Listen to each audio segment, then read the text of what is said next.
Magandang araw po mga kababayan. Meron tayong ididibang sa mga anti-Catholic.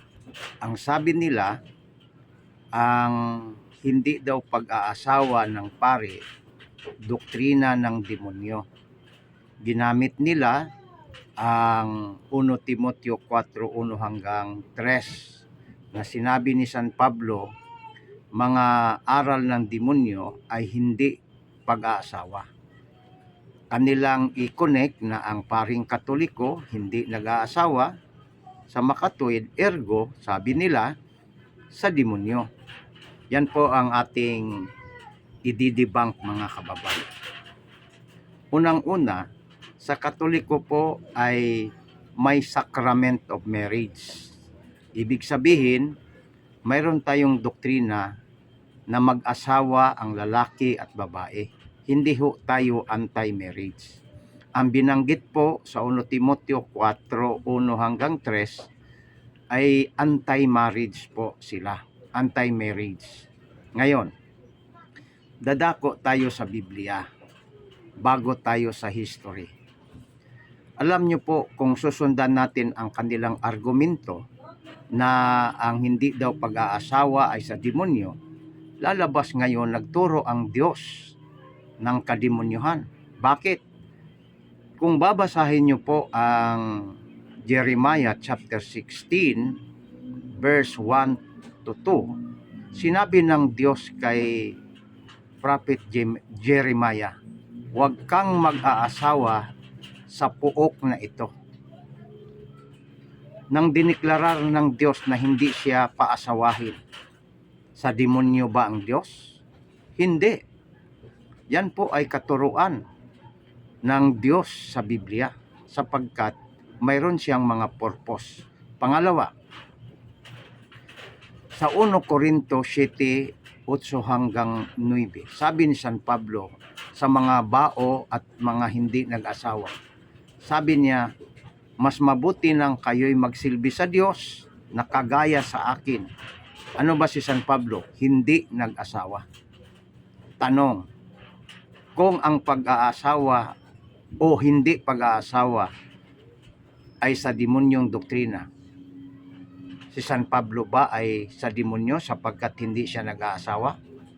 Pangatlong punto, si Kristo ay nagturo sa Ebanghelyo ni San Mateo 19:12 na may mga taong hindi mag-aasawa dahil sa kaharian ng langit.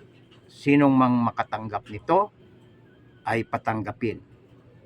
Si Kristo ba, ang Panginoong Jesucristo, ay nagturo ng doktrina ng demonyo? Dahil sabi ng mga anti-Catholic, ang hindi daw pag-aasawa ayon sa 1 Timoteo 4 hanggang 3 ay doktrina ng demonyo?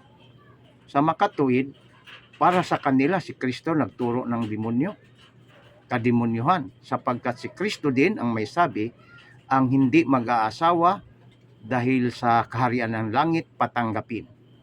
Kaya mga kababayan, hindi ho tayo magpadaya.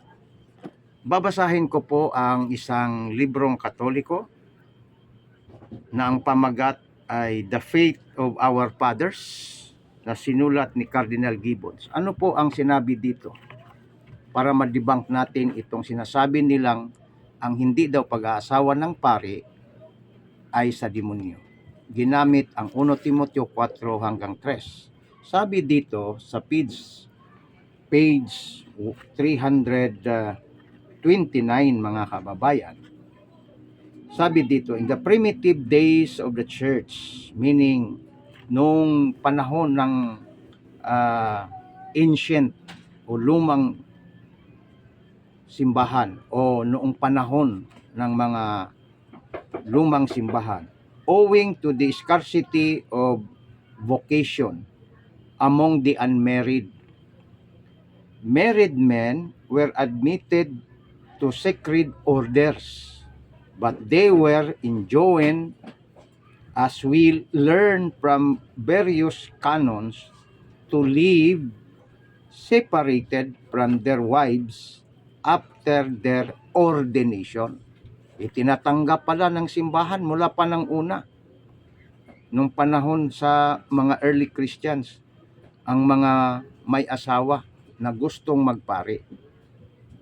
So, sa makatuwid, debunk ang sinasabi nila na kung hindi daw mag-asawa ang pari, yan daw ay katuparan ng tinatawag doktrina ng demonyo. Ayon sa 1 Timoteo 4:1 hanggang 3 na binanggit ni San Pablo na ang doktrina ng demonyo, isa doon ay hindi pag-aasawa. So, mayroon silang hindi naintindihan sa historical background yan. Tingnan natin ang kasaysayan. Sa World History by O'Brien, sa 147, sinasabi, the Gnosticos ay sila ang nagpatupad ng doktrina na hindi pag-aasawa. At ito po yung binanggit ni San Pablo. Dahil po ang Gnostiko ay sa panahon ni San Pablo, yan po ang kanilang doktrina.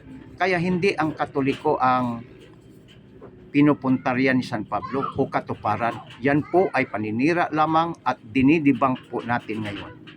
Yan po ang ating response, ang ating rebuttal. Maraming salamat at paki-follow na rin mga kababayan.